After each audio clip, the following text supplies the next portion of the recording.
उम्मीद नहीं थी कि हम कभी उस कैद से आज़ाद होकर अपने घर वापस आ पाएंगे, अपनों से मिल पाएंगे, उन्हें गले लगा पाएंगे।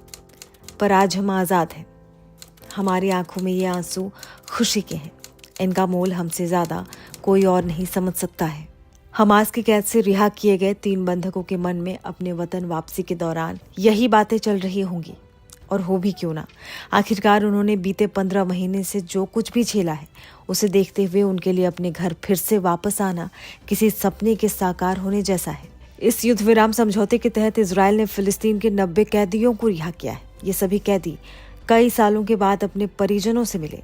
आज हम आपको इन्हीं कुछ बंधकों और कैदियों के वो भावुक पल दिखाने जा रहे हैं जब वो अपने परिजनों से काफी दिनों बाद मिले। Yes.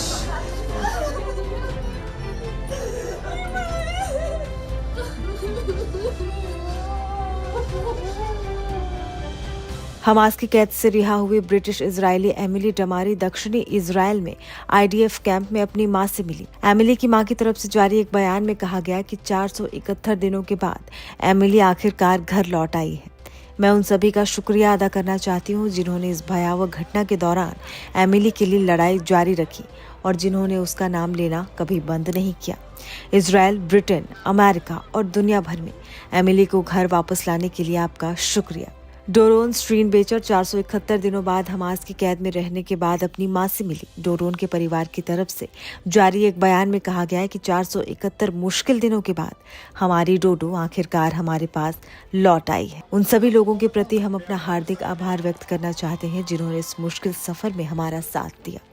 24 साल की रोमी गोनेन को आतंकियों ने नोवा म्यूजिक फेस्टिवल से भागते हुए पकड़ लिया था। कैद से रिहा होकर जब वो अपने परिवार से मिली, अपने परिजनों से मिलकर वो अपने आप को भावुक होने से रोक नहीं पाई। 17 साल के फिलिस्तीनी कैदी कासिम जाफरा के चाचा अपने भतीजे को किस कर उनकी वापसी कर उनका स्वागत कर रहे हैं। जाफरा उन 90 फिलिस्तीनी कैदियों में से हैं जिन्हें इजराइल ने रिहा किया है। इन सभी इजरायली बंधकों को 19 जनवरी को गाजा युद्ध विराम के तहत रिहा किया गया। रिहा किए गए 3 इजरायली बंधक जिन्हें 7 अक्टूबर 2023 को फिलिस्तीनी आतंकवादियों द्वारा किए गए हमलों के दौरान बंधक बना लिया गया था। युद्ध विराम और बंधक कैदी के बाद 19 जनवरी 2025 को दक्षिणी इजराइल में रीम के पास इजरायली वायुसेना के सैन्य परिवहन हेलीकॉप्टर में चढ़ने से पहले एक वैन से बाहर निकले।